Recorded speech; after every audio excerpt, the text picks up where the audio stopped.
Ada satu tradisi yang terus dipertahankan sampai saat ini di desa Mengaya. Namanya itu nosprau atau membuat perahu. Dan emang karena kayunya itu khusus, kita harus masuk hutan seperti ini untuk mencari bahannya. Ternyata emang karena bikinnya di atas jadi lebih simpel. Tapi untuk nuruninnya nggak simpel.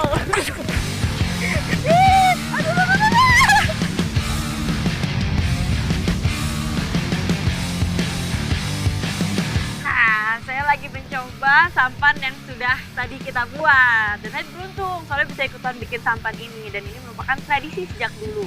Karena emang zaman dulu sebelum ada jalan, satu-satunya transportasi ke kota ya sampan ini.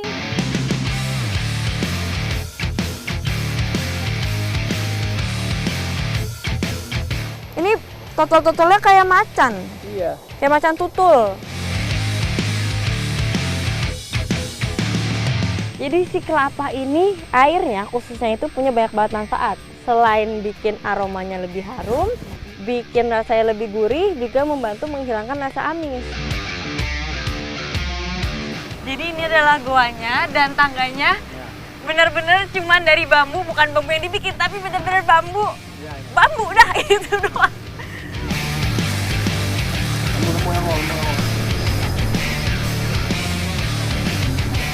Ya, nah jadi yang harganya lebih tinggi atau nilai jualnya lebih tinggi itu yang seperti ini, yang warnanya putih, terus bentuknya menyerupai mangkok.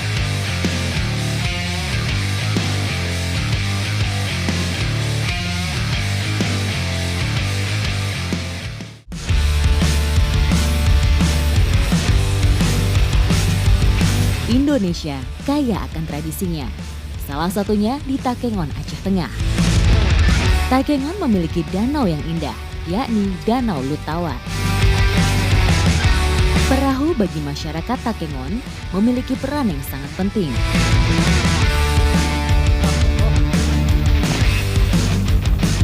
Ada satu tradisi yang terus dipertahankan sampai saat ini di desa Mengaya. Namanya itu nosprau atau membuat perahu. Dan emang karena kayunya itu khusus, kita harus masuk hutan seperti ini untuk mencari bahannya. Ikuti jejak saya, jejak petualang. Pembuatan perahu di setiap daerah tentu berbeda. Lokasi pembuatan perahu berada di lereng bukit dengan kemiringan lebih dari 60 derajat, sehingga diperlukan perjuangan yang ekstra untuk sampai ke lokasi. Ini tuh lumayan susah karena saat diinjak itu tanahnya ikut longsor ke bawah. Jadi harus benar-benar hati-hati nih milih tempat berpijak ya.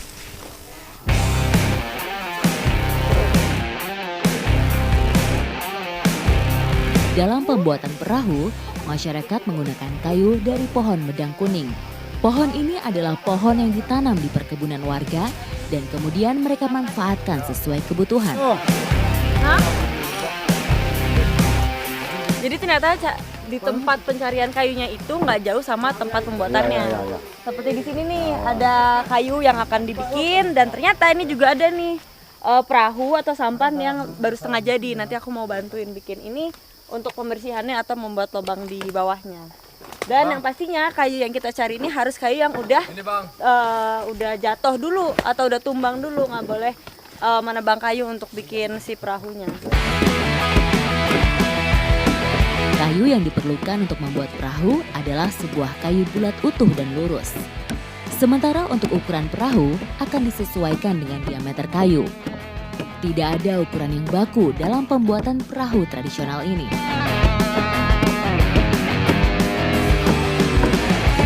Karena emang ini butuh proses yang cukup sulit, jadi bikinnya ya harus bersama-sama seperti ini.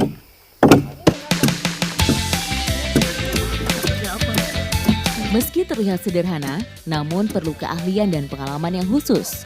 Mulai dari memilih kayu yang cocok sampai pada pemahatan.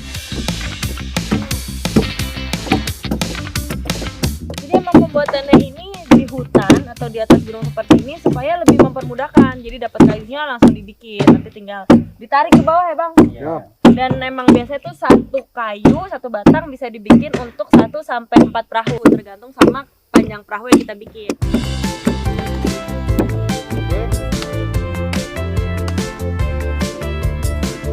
Memerlukan waktu sekitar 1 bulan sampai perahu benar-benar siap digunakan.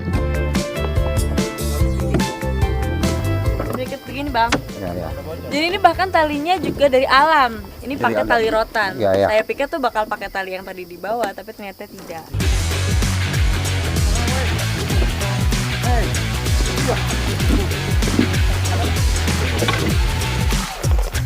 Ini perahunya udah siap, tinggal kita turunin aja. Tapi ini turuninnya caranya bakal unik nih, soalnya dia bakal duluan dan kita bakal turun sambil menahan si perahu. Perahu yang siap digunakan akan dibawa turun. Dalam menurunkan perahu yang sudah jadi ini, warga melakukannya secara bergotong royong. Ini baru mulai aja ternyata berat banget, padahal kita udah bareng-bareng dan ini gede-gede juga badannya. Tidak mudah menurunkan perahu dari atas bukit ke danau.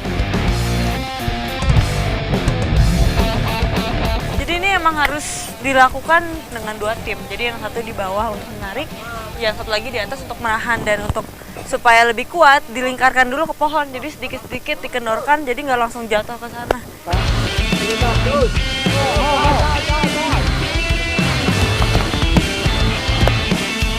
Dan ternyata wah, bebannya ini bertambah lagi karena tiba-tiba turun hujan dan ini lumayan deras banget hujannya.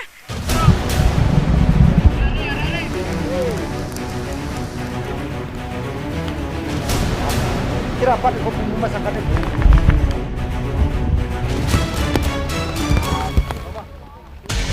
Kami harus berpegang pada ranting atau akar pohon agar tidak tergelincir dan membuat petualangan saya kali ini menjadi lebih seru. Ternyata emang karena bikinnya di atas jadi lebih simpel. Tapi untuk nuruninnya nggak simpel.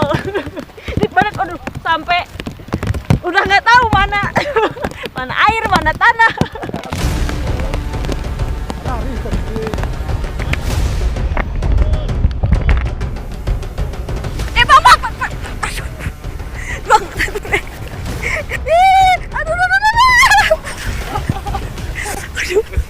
Aduh, lumayan juga.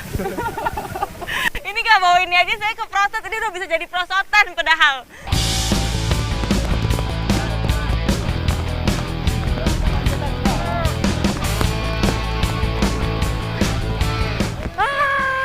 Gitu deh, alias jauh banget. Naik turun gunung, ternyata pas udah keluar dari hutannya juga masih panjang perjalanan, tapi akhirnya kita sampai dan sekarang kita langsung coba perahunya. Apakah bisa digunakan? Ikuti jejak saya, jejak petualang.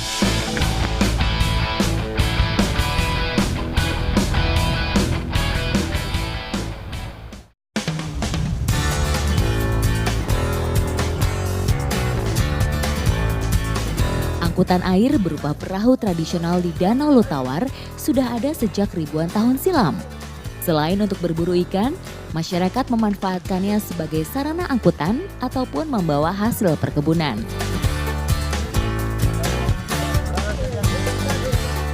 Nah, saya lagi mencoba sampan yang sudah tadi kita buat. Dan saya beruntung soalnya bisa ikutan bikin sampan ini. Dan ini merupakan tradisi sejak dulu. Karena emang zaman dulu, sebelum ada jalan, satu-satunya transportasi untuk ke kota ya sampan ini.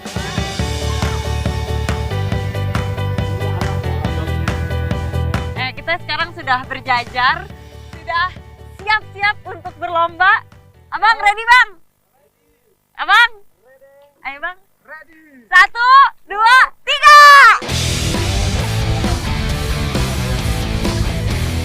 3. Danau Lutawar merupakan danau besar yang menyimpan keindahan dan pesona alam yang sangat indah. Dan ini menjadi cerita tersendiri untuk saya, bisa mengikuti proses pembuatan perahu hingga menikmati pemandangan danau yang memanjakan mata dan menikmati kesejukannya.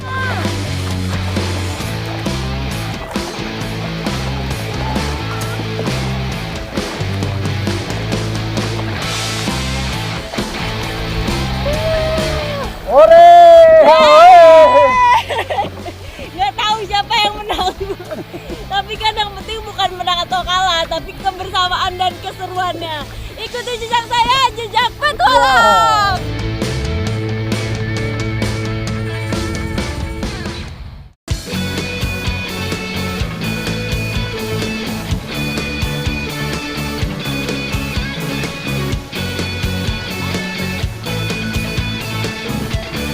Mencari ikan mungkin udah lumrah dilakukan, tapi gimana kalau nyarinya di tebing, ditambah lagi hanya menggunakan alat tradisional yang namanya pado. Ikuti jejak saya, jejak petualang. Pulau Beras menjadi destinasi petualangan saya untuk memancing karangan atau biasa dikenal dengan rock fishing. Untuk mencapai tujuan bukanlah perkara mudah, membutuhkan tenaga ekstra karena medan yang saya lalui cukup ekstrim. Wah, ini nih jalur menuju ke tebingnya. Ini curam banget.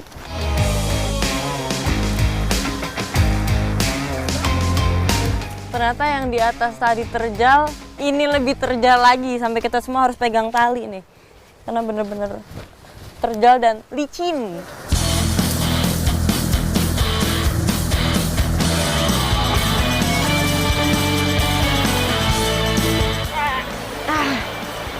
Bang, ini spot ya bang? Ke sana, utara. Ke sana lagi. Jadi ini kita udah menuruni tebingnya, tapi masih belum sampai ke spotnya. Masih harus ke arah utara dulu sana, 100 meter aja. Rock fishing memerlukan keahlian khusus, serta membutuhkan stamina dan jiwa petualang yang kuat. Mulai dari menentukan spot yang bagus, melakukan pendakian karang-karang terjal dengan berbagai macam alat bantu, hingga cara menaikkan ikan dari permukaan laut ke atas tebing. Dan ternyata walaupun ini kelihatannya pendek, tapi itu ini ke bawah sini bisa ada 2,5 meter kali ada. Waktu memancing harus dipastikan tepat. Dari cuaca, bulan atau hari, kondisi air laut, angin, dan ombak yang sangat berpengaruh saat kita memancing. Jangan sampai pergi memancing saat keadaan ombak atau cuaca sedang tidak bersahabat. Jadi umpannya itu bisa pakai macam-macam, bisa pakai udang, bisa pakai kelomang, bisa juga pakai ikan. Nah kali ini aku pakai kelomang aja dulu. Dan kita lihat nih, kira-kira aku bisa dapat ikan apa ya sore ini. Rock fishing adalah kegiatan mancing yang dilakukan di atas tebing atau karang di tepi laut. Teknik ini sangat menarik untuk dilakukan karena sangat menantang bagi para pemancing. Namun juga sangat berbahaya karena penuh dengan resiko, seperti ketinggian, sudut tebing yang curam, dan tajamnya karang. Tantangan-tantangan seperti itu dapat saya lewati dengan rasa penasaran. Dan saya mencoba mendapatkan strike ikan dari teknik yang berbeda ini.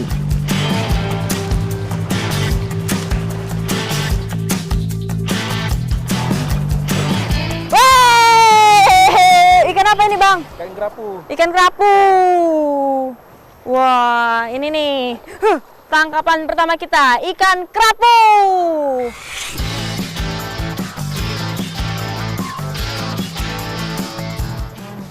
Jadi cara penggunaan pado tuh cukup mudah. Tinggal pasang umpan dan lempar. Habis itu tinggal tunggu aja dengan sabar. Tapi emang kita butuh waktu lama nih. Soalnya emang alatnya tradisional, tapi semua itu bukan masalah. Karena bisa dilihat sendiri nih pemandangannya bagus banget. Waktu yang sering digunakan untuk mancing karangan ini adalah pagi, sore, dan malam hari. Dan pada saat malam hari, banyak ikan-ikan besar yang keluar untuk mencari makan. Jenis ikan yang biasa didapat saat mancing rock fishing seperti ikan kakap merah, kakap batu, kerapu, layur, barakuda, dan masih banyak lainnya.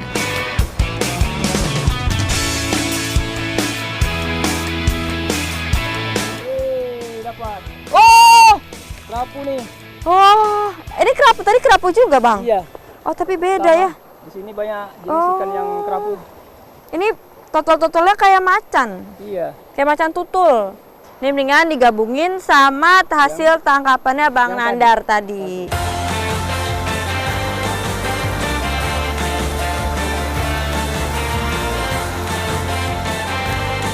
Nah ini kita baru dapat 2, tapi langitnya sudah gelap. Jadi ya mau gimana lagi, kan yang terpenting itu bukan hasilnya, tapi prosesnya ya Bang. Dan ini cukup menyenangkan, dapat pemandangan yang bagus, tadi dapat bonus pelangi. Jadi mendingan habis ini kita masak. Ikuti jejak saya, jejak petualang.